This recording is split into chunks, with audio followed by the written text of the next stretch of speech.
Chapter 24. And so Edward Tulane was mended, put together again, cleaned and polished, dressed in an elegant suit and placed on a high shelf for display.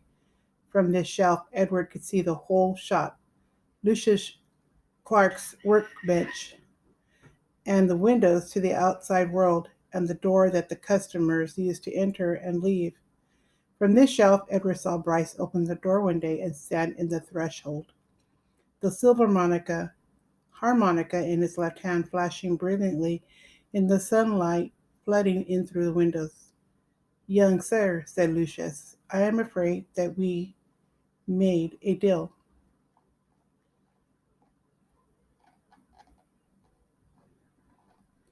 Can't I see him? Asked Bryce. He wiped his hand across his nose, and the gesture filled Edward with a terrible feeling of love and loss. I just want to look at him. Lucius Clark sighed. You may look, he said. You may look, and then you must go and not come back. I cannot have you in my shop every day mooning over what you have lost. Yes, sir, said Bryce. Lucius sighed again. He got up from his workbench and went to Edward's shelf and picked him up and held him so that Bryce could see him. Hey, Jangles, said Bryce. You look good. The last time I seen you, you looked terrible. Your head was busted in and he is put together again, said Lucius, as I promised you he would be. Bryce nodded. He wiped his hand across his nose. Can I hold him? He asked. No, said Lucius. Bryce nodded again.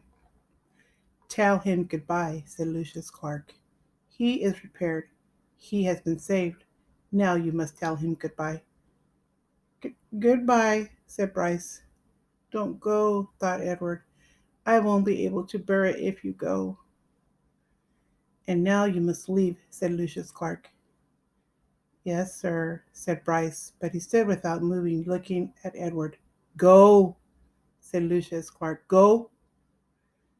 Please, thought Edward, don't. Bryce turned. He walked through the door of the doll mender's shop. The door closed. The bell tinkled, and Edward was alone.